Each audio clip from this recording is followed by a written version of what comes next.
Bienvenue sur la chaîne de Green Spider. Aujourd'hui, je vous propose une nouvelle revue concernant donc un vêtement et en l'occurrence donc une veste de chez Helicon-Tex qui est donc la Trooper et qui se place à mi-chemin entre la Gunfighter et la Delta. Toutefois, une précédente vidéo avait été proposée par Mister l'Expérience, donc je vous laisse le lien comme à l'accoutumée ici pour que vous puissiez aller voir également sa revue qui était d'ailleurs la même veste à l'identique avec le même type de coloris. Donc ça vous permettra aussi de voir un autre avis. Moi je vais m'employer aujourd'hui à vous donner on va dire les grandes lignes et puis surtout un retour d'utilisateur. Donc on est sur une veste qui est extrêmement compacte et qui s'inscrit sur une température comprise entre 16-17 degrés et 8 degrés maximum. C'est pas quelque chose qui est prévu pour descendre en basse température. Et c'est ce qui est intéressant justement en s'inscrivant entre les deux modèles que je vous ai précédemment proposés, donc la Gunfinger et la Delta. Delta que l'on aura d'ailleurs l'occasion de voir par la suite très prochainement sur la chaîne. Donc ça reprend les mêmes caractéristiques qu'une softshell, à savoir donc des poches qui sont ventrales pour ce modèle là, et puis également sous les aisselles, de façon à pouvoir permettre, grâce aux fermetures, d'augmenter ou de réduire la respirabilité et donc de réguler un petit peu la température.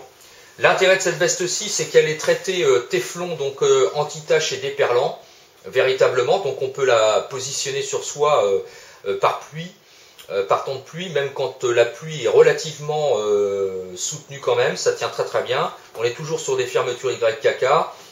Des petits pull taps toujours à l'effigie de la marque qui sont très très bien faits. Ce qui en fait également son intérêt, c'est la double fermeture qui permet à la fois d'ouvrir dans le bas pour le dégagement et puis également bien sûr une fermeture classique complète qui va permettre de positionner la veste sur soi. Voilà pour ça. Sur les deux manches, on retrouvera des bandes velcro qui permettent donc toujours de positionner des moral patch. Au niveau des poignets, on a à la fois l'élastique qui est très très bien et puis des pattes velcro qui permettent de cintrer donc au niveau du poignet. Donc ça aussi c'est très positif. Une petite fermeture avec une petite poche sur le devant de la manche à gauche et puis par contre sur les deux côtés des deux manches, que ce soit à droite ou à gauche, juste à côté des panneaux velcro, on a également deux petites poches donc sur les avant-bras. Voilà pour ça. Au niveau du col, on a également une petite capuche. Alors ça s'ouvre très simplement à l'arrière et puis on retrouve donc la capuche avec des cord locks qui permettent de cintrer bien sûr automatiquement autour de la tête. Alors ce qui est pas mal, c'est l'accessibilité, mais on y reviendra sur le retour d'utilisateur. Et puis dans le bas également, bien entendu, toujours des cordons de serrage. Cordons qui sont assez intéressants puisqu'on peut les régler depuis l'intérieur des poches grâce à ici. Voilà, là on peut régler au niveau de également ici, au niveau de la capuche. Donc il suffit de tirer ici.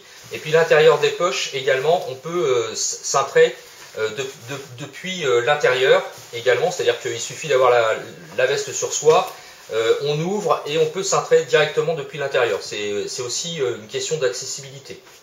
Voilà pour ça. Donc à l'intérieur par contre on est sur quelque chose, comme je vous l'ai dit, qui n'est pas très chaud, hein. On est sur une simple toile en polyester bien sûr, 100%.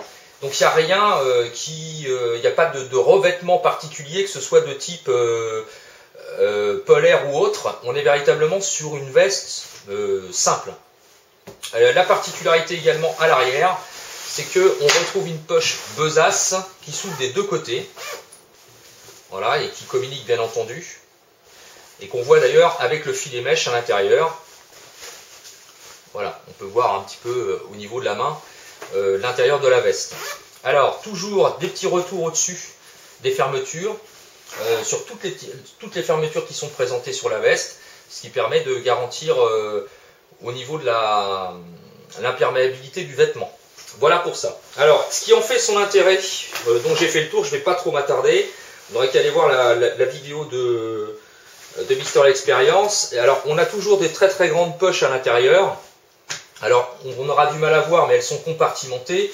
Il y a des espèces de compartiments qui communiquent sur le haut, c'est-à-dire qu'ici, par exemple, c'est fermé sur l'intérieur. Par contre, ici, on a une accessibilité.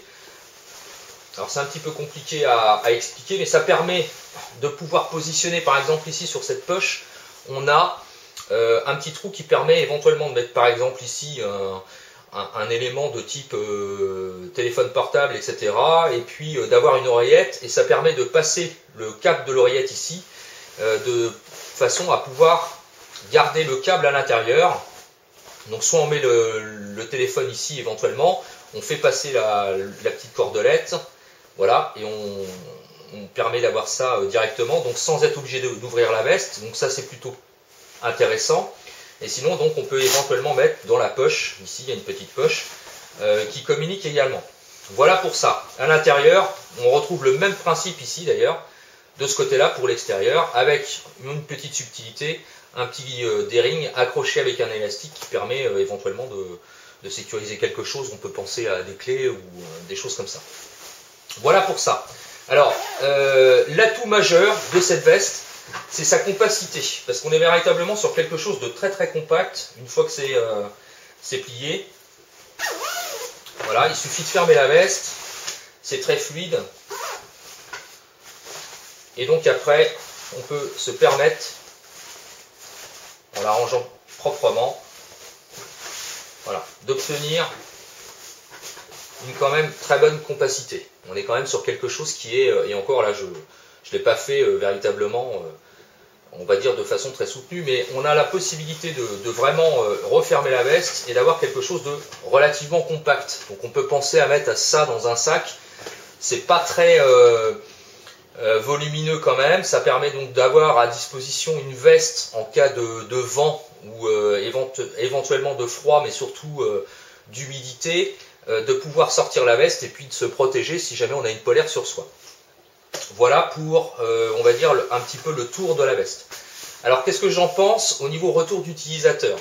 Comme je vous l'ai dit, c'est pas une veste qui est prévue pour le grand froid. Malgré que ce soit une soft shell, on est sur des températures comprises entre, on va dire, 15-16 degrés et on va descendre jusqu'à 8-7 degrés, grand maximum, à condition d'avoir bien sûr le respect des 3 couches, c'est-à-dire un t-shirt, une polaire, un petit pull ou quelque chose comme ça, et puis on met la veste par-dessus. Et là, il n'y aura pas de problème, on pourra résister jusqu'à des températures allant au grand maximum en descendant, on va dire, jusqu'à 5 degrés. Au-delà, ça commence à être un petit peu limite au niveau température, donc il faudra sans doute s'orienter vers autre chose. L'atout majeur, c'est la compacité, la respirabilité au niveau de la veste. C'est très confortable et malgré tout, au niveau du col, c'est pareil, c'est toujours très confortable. Ce qui veut dire qu'on peut se permettre d'avoir un élément avec une capuche, comme par exemple un sweat ou quelque chose comme ça. Ça ne gênera pas particulièrement. On peut mettre une shemag éventuellement autour du cou, une écharpe, quelque chose comme ça, donc il n'y a pas de problème, on peut fermer la veste, ça ne gêne pas, donc il n'y a pas de souci par rapport à ça. Au niveau étanchéité, ça marche bien, à condition que la pluie soit pas non plus trop soutenue, mais sinon ça, le principe téflon, donc déperlant, fonctionne très bien. Au niveau du montage des coutures, pas vraiment grand chose à dire, on est sur quelque chose qui est bien monté, qui est bien fini. Il y a quelques fils qui dépassent ici ou là, surtout sur l'intérieur au niveau du montage, mais franchement rien de rédhibitoire, on n'est pas non plus sur quelque chose de mauvais au niveau du montage, même pour quand on regarde au niveau des doubles coutures. Pour les aisselles par exemple, il n'y a rien qui dépasse véritablement. C'est toujours doublé au niveau du montage, donc ça c'est plutôt aussi intéressant, c'est à noter. Au niveau du confort, c'est très confortable, un tout petit peu bruyant. Voilà, on l'entend, hein. Ça a tendance à faire un petit peu de bruit, un peu de frottement, mais c'est pas non plus rédhibitoire, hein. C'est pas non plus ce qu'on recherche. On n'est pas là sur l'aspect, même si c'est tactique, technique comme vêtement, on n'est pas non plus dans un principe d'opération à vouloir se camoufler, pas faire de bruit. Donc c'est pas très grave hein, à ce niveau-là. J'aime beaucoup le coloris Shadow Grey qui est très très soutenu, qui a un gris assez foncé, qui est plutôt pas mal. Moi j'aime bien ça, ça se tranche un petit peu de ce qu'on a l'habitude de voir, que ce soit le coyote ou l'Odé Green ou le noir, à plus forte raison. Donc ça passe relativement bien en paysage urbain, à condition bien sûr de ne pas mettre de moral patch sur les panneaux velcro. Ça permet d'être rangé, c'est surtout ça, au regard de sa compacité, parce que même si on ne se prend pas trop la tête, et puis qu'on a envie de ranger ça un peu grossièrement on va dire, bon voilà, on peut se permettre de faire ça, mettre ça dans le fond du sac, et c'est très compact, et quand on en a besoin on peut sortir ça très très rapidement. Ça se froisse un petit peu par contre, ça a tendance à marquer un petit peu les plis quand c'est gardé un peu comme ça, un peu en bouchon on va dire, voilà. Ça a tendance quand on la déplie à marquer un petit peu, mais c'est pas non plus rédhibitoire. Au niveau des tarifs, on est sur quelque chose qui est relativement serré, je vais vous laisser les liens pour que vous puissiez aller voir. On est dans les 80 € à peu près, c'est pas non plus excessif, surtout pour un vêtement qui est assez technique. Donc finalement, pour le rendu final, je trouve que c'est un bon investissement, c'est une bonne veste entre deux saisons on va dire, comme à l'heure actuelle. Là on est en hiver, enfin on n'est pas encore en hiver, hein, on est à la sortie de l'automne, ça suffit amplement. On arrive à se débrouiller sans trop de problèmes avec ça, un t-shirt technique par exemple, et puis une petite polaire assez légère, et on peut sans souci, avec des températures même assez fraîche le matin, dans les 5-6 degrés, on peut s'en sortir sans problème, on n'aura pas froid. Le cintrage au niveau des manches est très très bien pensé, avec ce double principe, à la fois élastique et puis le retour avec le velcro, la patte velcro qui fonctionne très bien d'ailleurs, il n'y a pas de souci par rapport à ça, donc on peut vraiment très très cintrer, limite même à se serrer trop fort d'ailleurs au niveau des avant-bras, donc au niveau des poignets, donc c'est plutôt pas mal. L'empiècement à l'arrière au niveau du dessin, ça permet ici, comme on peut le voir, le montage. Alors c'est pas un sur-empiècement, hein, c'est ici pour les avant-bras, ça fait partie du dessin de montage, donc il n'y a pas de pièces rajoutées, mais ça permet justement d'avoir une bonne flexibilité, c'est-à-dire qu'on n'est pas gêné par les coutures éventuellement, si ça avait été dans le sens de la longueur et point barre, donc on est bien cintré, donc ça permet d'avoir une très très bonne mobilité. Donc voilà, au final une très très bonne veste de chez Helicon-Tex. Moi j'aime beaucoup cette marque, de plus en plus d'ailleurs, que ce soit Helicon d'ailleurs ou Direct Action. Direct Action, on en avait déjà parlé, hein, ils font des sacs, on aura l'occasion d'ailleurs de voir le Dragon Eggs très très bientôt, je vous en ferai une revue avant même de vous faire un retour d'utilisateur, parce que c'est un produit que j'attends, sur lequel je pense qu'un certain nombre d'entre vous seront intéressés, donc on aura l'occasion d'en reparler.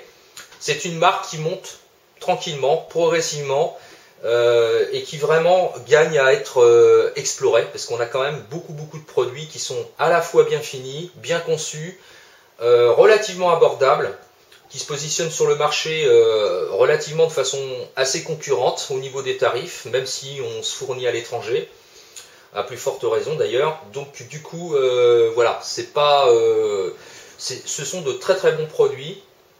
Donc on aura l'occasion d'en reparler d'ailleurs par la suite avec des pantalons. On verra ça aussi dans les semaines à venir. Certains modèles d'ailleurs qui sont vraiment très très très intéressants au niveau confort. C'est vraiment le top du top, hein. Ça fait partie des pantalons les plus intéressants que j'ai pu tester à l'heure actuelle, dans l'aspect tactique j'entends bien sûr.